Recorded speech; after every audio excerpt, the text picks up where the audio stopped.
This is Red Ice Radio.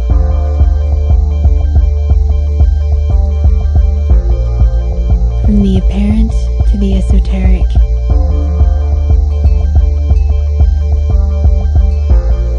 RedIceCreations.com. Good to have you with us today. I hope you have been enjoying the summer solstice and the midsummer, even if you're not celebrating or paying tribute to these things. But we're glad to have you with us today here on Red Ice Radio as we continue to bring you more exciting radio on the most fascinating topics. My name is Henrik Palmgren. If you are joining us for the first time, RedIceCreations.com is our website. We have a year of radio available for free. Stream or download directly from the website and listen at your convenience.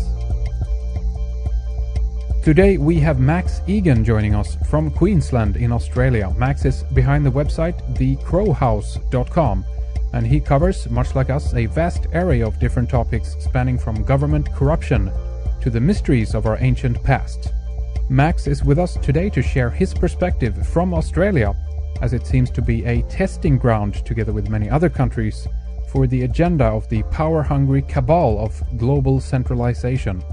Oz is banning everything from herbs to guns, and we're asking why. The theme of our program today is corruption, the nature of reality, why things are the way they are, where we are heading, where the philosophy of the elites is coming from, and how far back in time this goes. Max is seeing the strip mining of our planet taking place. So, what's it all about? Welcome to Red Ice Radio, Max Igan. It is great to have you with us on the program, and it's great to finally talk to you. How are you today, Max? I'm very well, Henrik. Thank you for having me on the show. Big fan of the show. It's nice to finally be on, actually. Absolutely. We've been in contact before, and I've been aware of your work as well for a long time. And why don't we begin just talking a little bit about that, Max, for our listeners that might not be familiar with the Crow House. Tell us just briefly about the website, about some of the things that you are doing over there in Oz, and where you were going with it, so to speak. Well, the website kind of started off as a site that I just used to put my artwork on, actually, and it developed into a truth site. Once I started putting out films and doing a radio show, which I'm doing now, I kind of figured, well, I've got it there, I may as well use it and put the truth on it. I mean, I kind of felt guilty not doing it that way, to be honest, so it just kind of happened by accident, really. It just kind of developed into what it is. I mean, the Crow House is quite a strange name for the website when you consider the content of the site, but that's just the way it ended up. Just the universe just sort of led me in that direction. But what the site is all about, I do a radio show that goes across America, and it's broadcast on the internet, called Surviving the Matrix, and that's on AmericanVoiceRadio.com. It's also broadcast out across the nation. And I make films. I put 5 films on the website, and I just post all my radio shows on the website. And I link to news articles and put articles on there that I think are relevant, and also to films and documentaries that I think people need to see. There isn't a lot of content on there. I mean, there is over 600 pages, but when you look at other truth sites, there's not a lot of content on there, but there is stuff that you need to know. I've tried to keep it so it's all essential viewing. If you go into the archives section and look through the archives, it's all stuff that you really need to know to try to understand what's going on in the world. I also put a book up there that I wrote way back in about 2002 or 2004. I think I wrote it between those years, or I finished it between those years. And that was basically on ancient history, just to let people know that everything they've told you about the past isn't necessarily true. And this might suggest that what they're telling you about the present may not be true as well. So I figured that was a good place to start. So I put that there, and I put that up there for free. I do everything on the website for free because I believe that people need this information, and that's why I put it up there. And also I think it's very important that people see that I'm not doing it for profit or fame. There's no pictures of myself. I've been kind of played a bit of a game where I can keep my face out of things and just have the voice and see if the words resonate with people, and hopefully because they don't have a face to put it to, they can project some of the information onto themselves, and it might make them think a little bit. And when they go to the website, they find that there's nothing to buy. It's just information. So I've tried to sort of do it from that approach, and it seems to be working. People seem to be listening, and it's very humbling that they do, and it's very gratifying that they do. Absolutely. And I mean, how have things been for you in terms of the perspective from Australia? I don't know how much in the beginning, so to speak, you covered from around the world, if you will, but was it necessarily something in Oz that kind of I don't know, nudged you in this direction overall, Max? Well, really, I've sort of felt that things aren't quite right since I was a child. I just didn't really think things were right.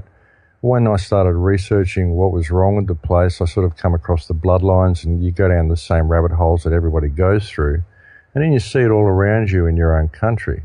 And I started noticing what's happening here, and we've got this whole geometric thing going on in Canberra. It looks like the pyramid with the capstone actually attached, and there's all these signs everywhere, and you look through and you find that every Australian Prime Minister has been a Freemason. And you think, okay, well, it all ties in here as well, and obviously we're a British colony. And you start to realise that Australia gets used as a bit of a testing ground for a lot of things that go on. Australia is the first country to have been completely disarmed ever since World War II, since they disarmed Nazi Germany. So that's an interesting sort of a thing going on there. You can get a gun, you can get a shooting licence as long as you follow all these guidelines and belong to shooting clubs and all this sort of stuff. But yeah, they've taken a lot of firearms, taken all semi-automatics and all this stuff away from the people, so that's very interesting. They try to bring in smart cards and all that sort of stuff here first. They're working very hard to ban all plants that contain certain substances like DMT. They actually want to ban Australia's national emblem, the wattle. That's right. And they want to ban the acacia tree and all these natural plants. And I believe this actually goes a lot deeper than trying to stamp out drugs. I don't think DMT has anything to do with drugs. I think it's actually an interface. I think this goes very deep. It's actually a very, very deep rabbit hole.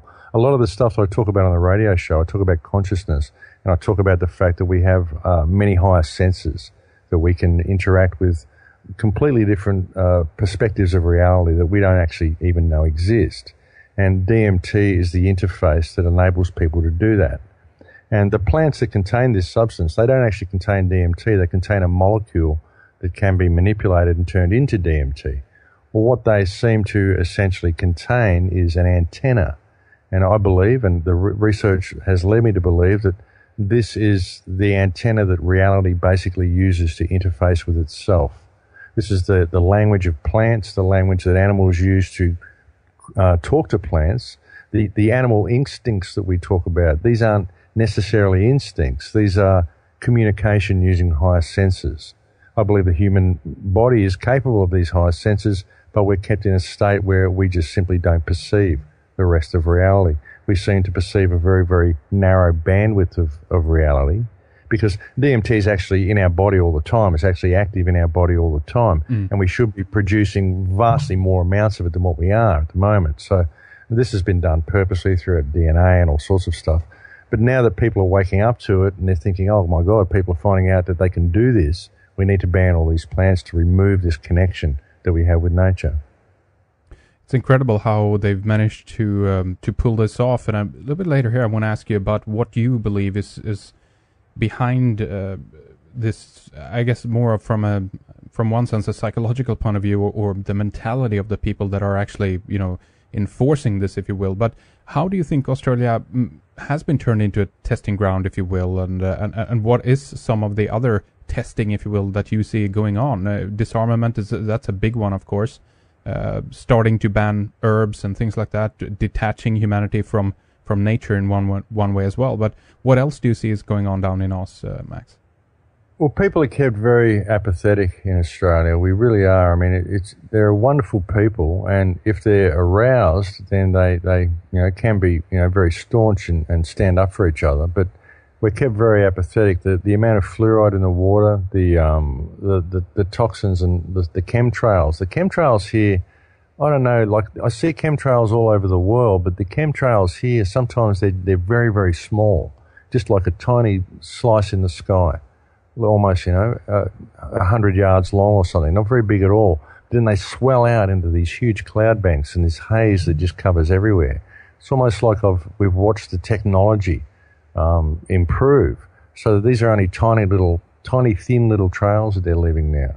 And I don't see that overseas. So there's all sorts of this sort of weird stuff going on. I believe that the flood in Queensland that happened last year was quite possibly manipulated as well. There's actually a weather control device that the Queensland government was talking about buying from Indonesia, which appeared in the paper a couple of months before. Mm-hmm. Possibly they were testing it. Well, it actually works. Yes, it brings rain, all right. And so there's all this sort of stuff. I mean, but just the people, it's very, very difficult to wake a lot of Australian people up. They seem to be very convinced that we live in a lucky country, even though it's one of the highest cost of livings in the world.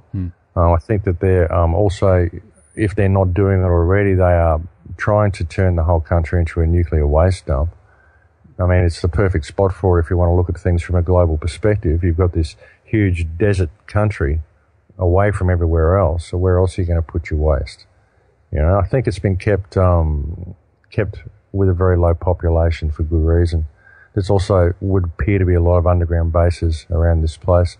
In Western Australia, there's been reports of a lot of bases in Western Australia, some in the Blue Mountains here and some in Queensland as well. So there's a lot going on here that people just don't know about and people just don't notice. I mean, I've heard we haven't done specifically a program about it. It's been coming up more in passing, but we hear about Pine Gap quite a bit, to the US base down in Australia. Are a lot of things connected with that? Do you see, Max?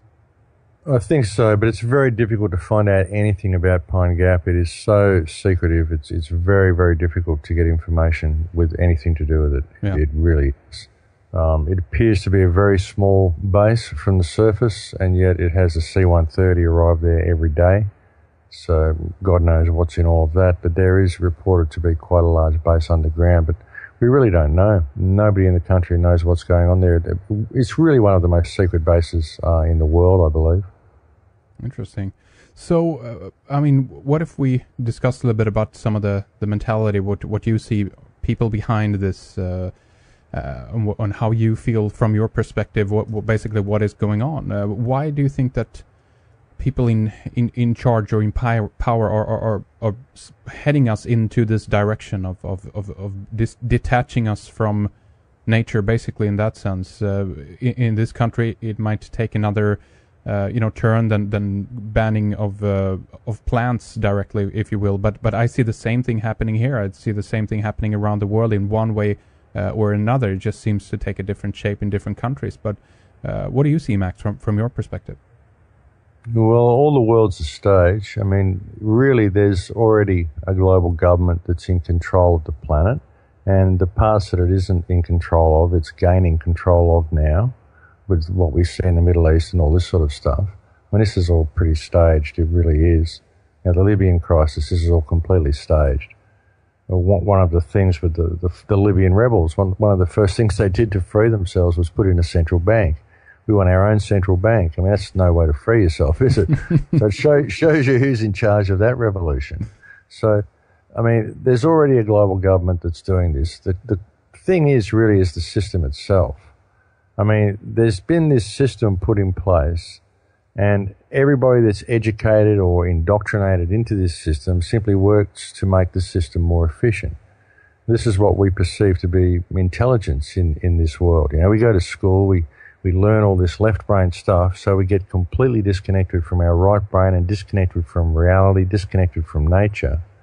You know, we're taught only to think with our left brain. The left brain thinks in language, and so your knowledge of reality is based on your knowledge of the language. You know what I mean? It's this whole weird system. And then when you get within the system, you start working as a politician or a corporate head or a salesman or a car salesman or real estate agent or anything you do, all you're trained to do is success, acquisition, more efficient. So you're indoctrinated within a system of reality that is designed to make itself more efficient. It's almost like a living organism in itself. So it's very difficult to start pointing the finger at people and start saying they are responsible.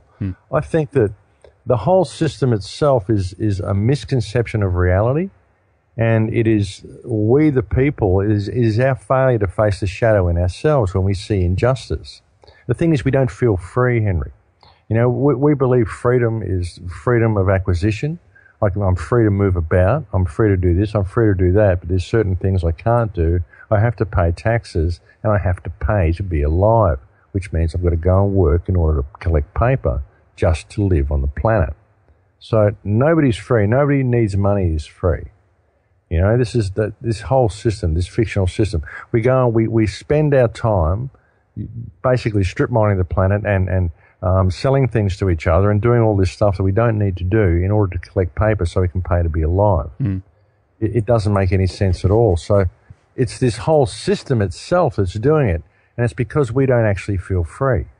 We don't believe what we are. We don't understand what we are. Humanity has lost its connection to itself and to the planet that it lives on. That's right, and I've been arguing for some time now that even that tiny bit of freedom, if you will, that we have been giving, even if we can't put that name on it, even what you described with language and words, and the fact that we have to be in the left brain, if you will, all the time, even that real estate, if you will, is diminishing. It's shrinking. Even words and language is being destroyed, and it's like the noose is tightening all the time. So the question is, of course, if we're continuing on this path, Max, where will we end up? How much will we have left if we let this continue or keep on, you know?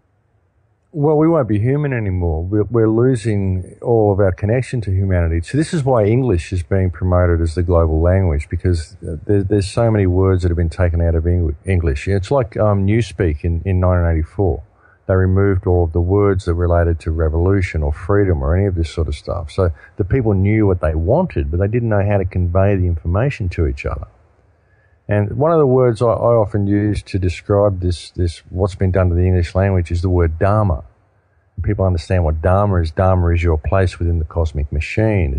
It's all of this sort of stuff. It's doing the right thing at the right time in the right way for the right reason, so that you find balance and have find your perfect path in life, and thereby eliminate part of your karma and all this sort of stuff. It's like very, very involved. You could write a whole book to explain what dharma actually means. But if I was speaking Hindi or Sanskrit, all I have to do is say Dharma, and they know exactly what I mean. So we've had these spiritual understandings and these understandings of how we should function in reality taken out of our language. So how can we convey this information to people? And words such as equity. It's so difficult to explain what equity is to people. Equity is freedom. Equity is knowing who and what you are. I've spoken about equity on many of the shows that I've done, and people say, explain equity to me. And I say, it's being who you are. It's living the conscience of God, whatever you perceive God to be. It doesn't matter whether it's the Christian God or a giant robot. Whatever you perceive your creator to be, it is living within that conscience, knowing that that you are in the creator's creation, and that your path here is to serve the creator's creation. I mean, this is such a simple rule. This is even if you're not religious, and I'm not particularly religious. This is just my understanding of reality. And this is equity. And as someone the other day, I was explaining it to them. I said, there's a lot of people out there going for sovereignty, but they need to be in equity. And the difference is that a sovereign person goes to court to represent himself. Someone in equity, well, I'm in equity, and I don't represent myself. I am myself. Yeah, that's right. Yeah. That's the difference. That's the difference. What's the point of addressing a fictional system? It's all fiction. Well, what's real is us. So then you've got to ask what put this system in place, because this is a system that is completely inhuman.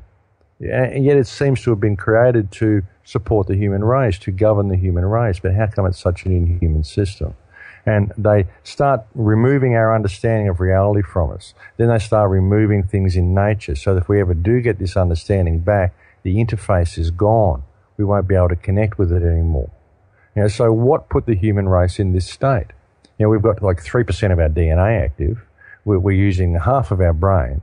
And it seems to be the main activity of this entire civilization is to strip mine this planet in order to support what is essentially a fictional lifestyle in temporary accommodation. Because all of our buildings are temporary. We don't build anything to last. We don't build anything like the pyramids or the Mayan ruins or any of these enormous structures we found from the past. We build all this temporary stuff. So why do we need to turn the planet into a rubbish heap and extract every single resource from the planet in order to support this fictional lifestyle, it doesn't make any sense at all. So the question is, how did the human race come to this state, and how did we evolve or be created in a state where we're only 3% active using half our brain? What's going on? Who's in charge here? Yeah.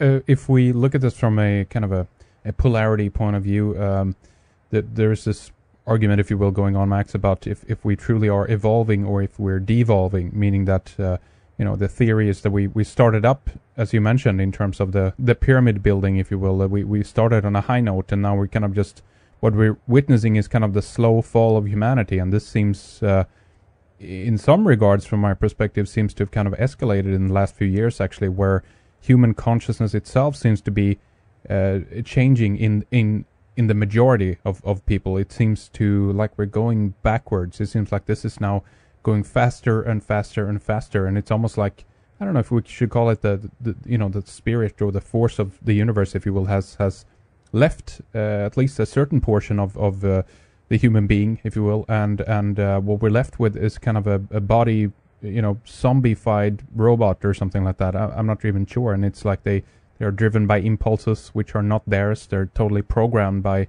things they see on the TV or the magazines or what have you. So where do you stand on that idea, or do you think that we are evolving still? Is there maybe a small portion of humanity which is representing some kind of progression, or are we all devolving? What do you think, Max? I think that it's going in both directions. I really do. I can almost see a split, like it's two separate species are being born. I think consciousness is evolving, but I don't think it's necessarily a uniform thing. I mean, I see a certain section of the human race that is absolutely devolving, and they will end up even like the Borg if things go in the direction that it's going now. And remove more and more of humanity from humanity, and then give them cheap digital versions of what they should be. But I see another section of humanity that is absolutely evolving. And it has to be that way. You can't have one without the other. You can't have light without the dark. There's always got to be balance. And a lot of the people that are waking up, I mean, we wouldn't be having this conversation about enlightenment and about understanding what's going on in the world and trying to interpret what's going on in the world and understanding the possibility of higher realms if it wasn't for all of this bad stuff going on.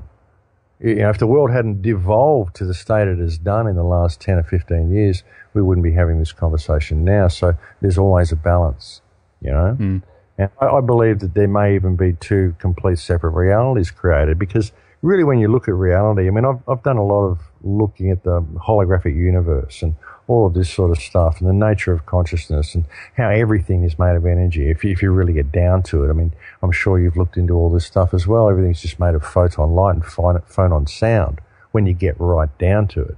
It's all just basically consciousness. So consciousness is really capable of anything. And even when you look back through the evolutionary chain on this earth, I don't believe species actually turn into other species. I believe consciousness creates new species as it needs them. And all you have to do is look at the work of people like Bruce Lipton, Dr. Bruce Lipton, who's shown what cell membranes do. They actually download a frequency from the surrounding field. You look at the research that's been done into water. People like Dr. Emoto and other people that have discovered that the water has memory. All the water on Earth contains memory. So there's the RAM drive that's needed to run the operating system. The operating system is simply a water-based computer, which could be any body shape that it wants to create. And the animation from that computer, like the CPU, is downloaded from the field as an electrical frequency that animates that computer. And that's all really anybody is. You start looking at the nature of atoms, you realize atoms are all empty space. That's all they are. They're 99.99999% empty space. That's 5 points after the one. That's 1/10,000th of 1% of an atom is actually matter. And everything's made of atoms. So that means 1/10,000th of 1% of this chair that I'm sitting in is actually here. And people go, gee, that's fascinating. Well, no, it's not. It's a lot more than fascinating.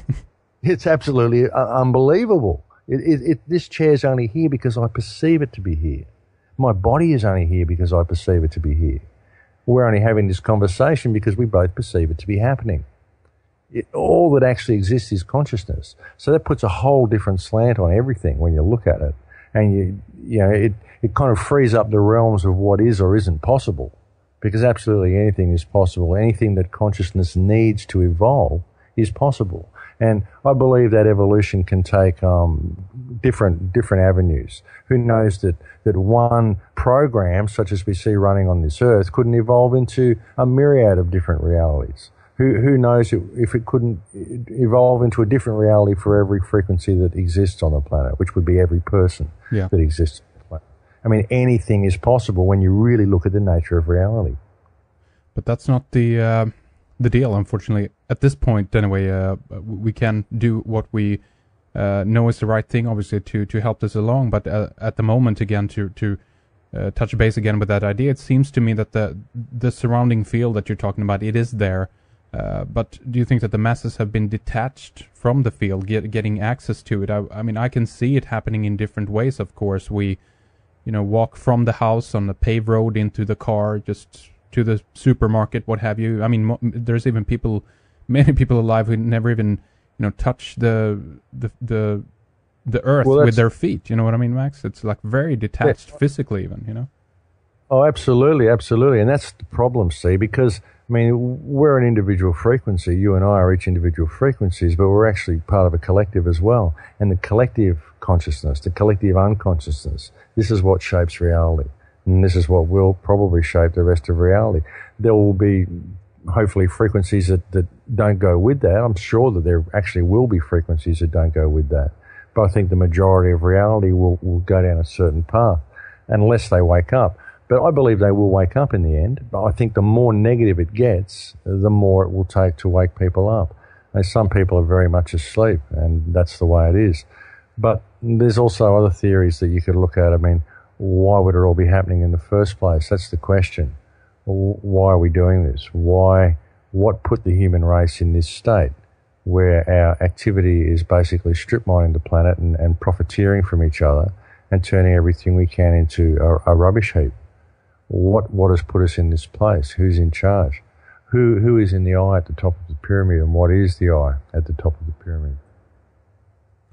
Is it the destruction of life and of the planet that is a subconscious agenda, if you will, of the machine, of the system that you're talking about? Because in many regards, obviously, we know that there are certain players at the top, even though they might not be at the very top, that seems to be the interface, those who manifest the agenda, those who give the orders to rest of the henchmen below them, so to speak. But in most cases, what I see anyway is that it's the system, if you will, that is the conspiracy behind everything. We have a lot of unconscious people walking around, thinking that they're doing the right thing in a kind of an altruistic way almost, but they never realize that they're actually part of helping to destroy the things that you're talking about, Max. Well, absolutely. I mean, we shouldn't be supporting the system in any way. We should be supporting each other. And that's the problem. See, the whole thing exists because of our shadow, because of our failure to feel free and to be free and to serve the creation. You imagine if everybody on the planet started treating the person next to them and everybody they come in contact with as themselves. Now, I finish every show with In Lakesh, which means I am another yourself. And if we all did this, if we all started treating everybody we know as ourselves and started serving the creation, which means to serve others and also to serve ourselves. You don't serve others at the expense of the self, because that's right. You're part of the creation too, but you just don't serve yourself at the expense of others. You treat everybody as yourself.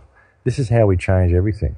And people just are too scared to do that. People see, they see other people and they're in fear because they're in this left brain reality. They're taught that, there's, everybody's out to get you and there's danger at the door, and, we're all in this together. We're all the same. We all come from the same place. And it's our support of the system that allows the system to be perpetuated. But the question is where did the system come from? Is this something human consciousness would come up with on their own? Because it's such an inhuman system. I often think, if even if the mainstream story of evolution is true, even if man came from cave dwellers and we grew up to society and grew into civilization, is this what we would come up with? I mean, really, this doesn't make a lot of sense. We came from the sludge, Max.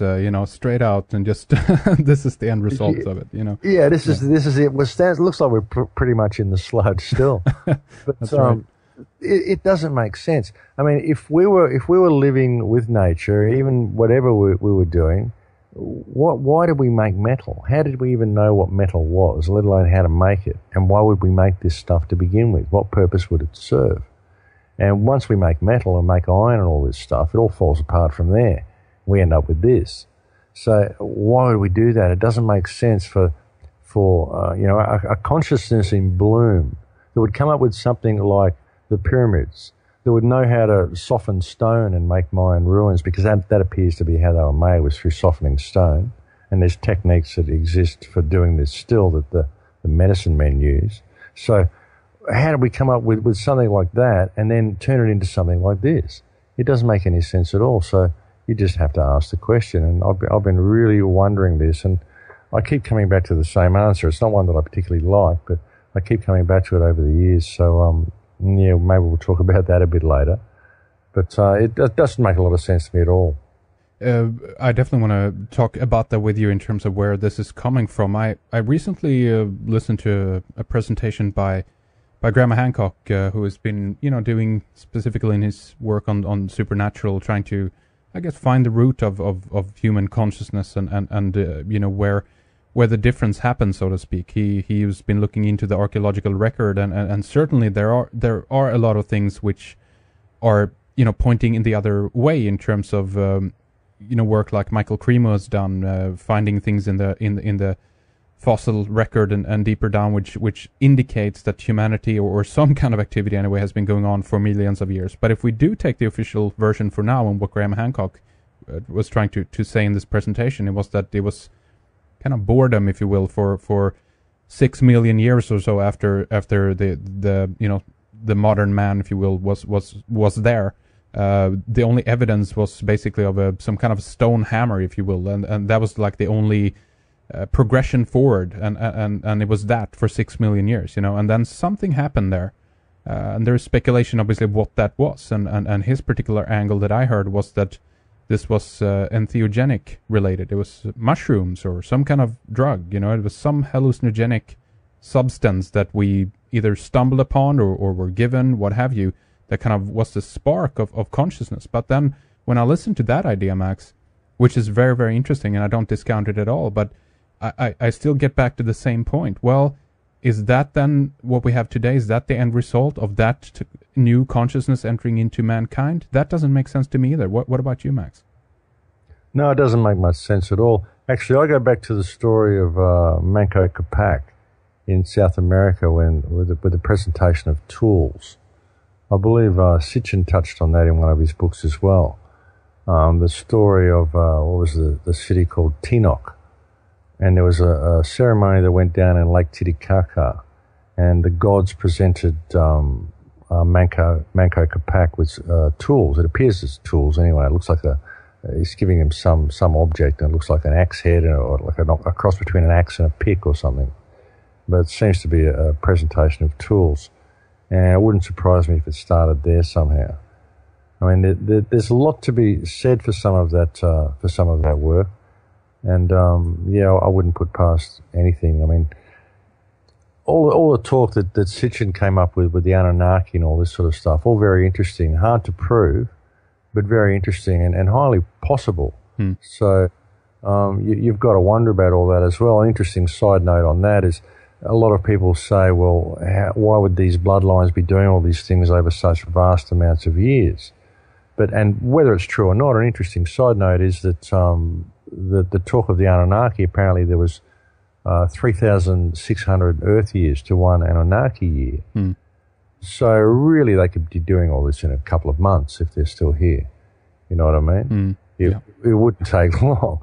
What they've done in the last 2,000 years, I mean, this is about 8 months to them if they're still here. So that's an interesting thing to think about as well. Do you think the perception of time, though, is same all across the board? If we look at even the life here on Earth, it seems that and even individual human life, obviously, and the different things we do. Even from day to day, I can do one activity or the same activity, on 2 different days, but I can have a vastly different, relationship to the time it took to do that thing. Some days, if it's a lot of fun, what have you, it might go by as a flash. In other days, it takes forever, to get the same thing done. So it seems like time is relative, if you will, in that sense, and maybe it's the same thing then from that perspective, that we have a linear way of thinking about time right now here, but these beings might not. It might be that they are either in touch with another level of reality again, another dimension. They might even be living on a different plane, if you will, than we do. But there is an interface between them and us in terms of, who knows, sacred geometry, astronomical alignments. Who knows, Max? But what do you make of that in terms of the time? Well, I think time is based on perception as well. I think there's a lot more going on in reality that we can't perceive, and we simply get told that this is what time is all about. There was a question I used to ask people, which was, how old would you be if you didn't know how old you were? And that's kind of an interesting way of thinking about it. Yeah. I think time is all based on perception. Time is simply what people often refer to as the 4th dimension, but I don't think it's linear at all. I think that it might very well be cyclic, which could explain some deja vu and all that sort of stuff. We seem to be doing this a lot anyway. A lot of this feels familiar. It feels like we've done this before. It's almost like there's a program running that keeps running until we get it right, and we're kind of running out of chances to get it right or something like that. That's kind of what it feels like. But time seems to be speeding up and slowing down and doing all sorts of things at the moment. It really appears to be glitching.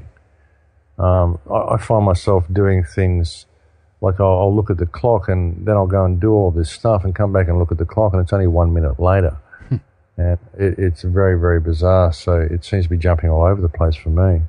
Do you think that the program, if you will, that you're talking about, that about time or the cyclical nature of things, do you think that is above what we have been discussing in terms of the conspiracy, if you will, even the bloodline program, that even that is something that is recurring within a larger cycle for whatever reason? Maybe again it's going back to that idea that we continuously might not learn from the mistakes that we are doing, and therefore we're trapped in this loop of trying to wake up to the fact of what is going on, or what do you make of that, Max? Well, yeah, it's to face the shadow. We have to learn to face the shadow. See, we have to realize that everything that's happening is from our inability to face the shadow. It's our inability to know that we're free. All of the things that are going on, it can all be traced to that one thing. And I think it's what's happening now. A lot of people are waking up and they're remembering this. And I think that's the important thing to do. I really do.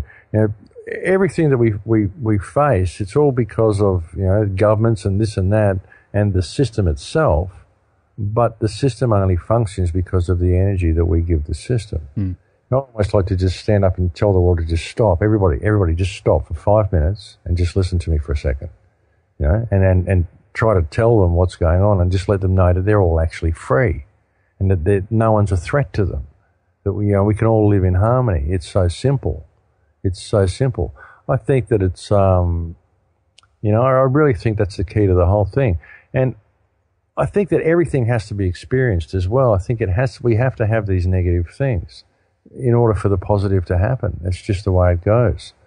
It's such a rabbit hole. It really is when you go down and start trying to figure out what's going on. But I think it's all in balance. I really do. I think it's all the way it should be. But, I just believe there's too many people out there portraying it as something to fear when I see it as opportunity. I see all of it as opportunity for us to realize there's a problem and to realize that all we have to do is connect with each other to fix it. It's really that simple. And that's everything that I see as opportunity in all of this. And I just hope that people stand up and embrace the opportunity. Absolutely. And I've always said that as well, that the key, to turning the tide, if you will, lies within consciousness as well. I mean, I don't believe we'll ever manage to. Well, we might manage to change one or two. I don't know. Again, of these henchmen that I was alluding to earlier, a politician or whatever. One woke up, amazing, what have you. But at the end of the day, there will be 500 more lined up to take that position or take that job, if you will. What has to happen is a shift within human consciousness. There have to be a change of perception, as you say, Max, from this kind of the fear-based mode of like, how am I going to survive this, over to it's all okay, we'll manage, we'll get by, right? That's where I see the solution, if you will, lying. What about you, Max? Well, yeah, it is. It's in community. It's in understanding that there is no threat from other people. It really is. I mean, the whole system is fictional. It really is. And maybe it's going to have to get worse before people wake up to that, before people wake up to they shouldn't have to pay to be alive. I mean, maybe it'll take that. Maybe it'll have to get, really, really rock bottom before people wake up to the fact that they're free. But I think that they will eventually, and I think that's the way to fix the whole thing. Treat other people as yourself. I really believe that's the answer to the whole thing. And we will do this. We don't really have a choice, because we're going to get to a stage where we just have no other choice. It's going to have to be that, or we won't survive. It might even have to get that bad, but that's just the way it goes. But I think we can do it. We just have to realize that we can do it. We just have to realize that we're free. Absolutely. Max, why don't we kind of begin to round things up here a little bit for the first hour. I definitely want to continue talking more with you here after our break in our member section, and ask you, or maybe we can get into detail in terms of what you see the root of this is then, and where you're heading with this, if you will, if we need to take this off-world, off-planet, of this, dimension, even, if you will, in that sense, because I would tend to agree with you that there's something there. The more you investigate, the more you look into it, where this thing has been spawned from seems to be not from here, if you will, and we'll get into some of that, of course. But why don't we talk a little bit more about your website, obviously, as well. We want to, relay some of our listeners over to your website, thecrowhouse.com, and how do people go about listening more regularly to you, Max? Well, you can go to the Crow House. You can just click the radio archive banner at the top, and that will take you to the radio shows. There's a weekly radio show that gets posted on there. You can download it as a podcast, or you can watch a YouTube slideshow that I do with it as well.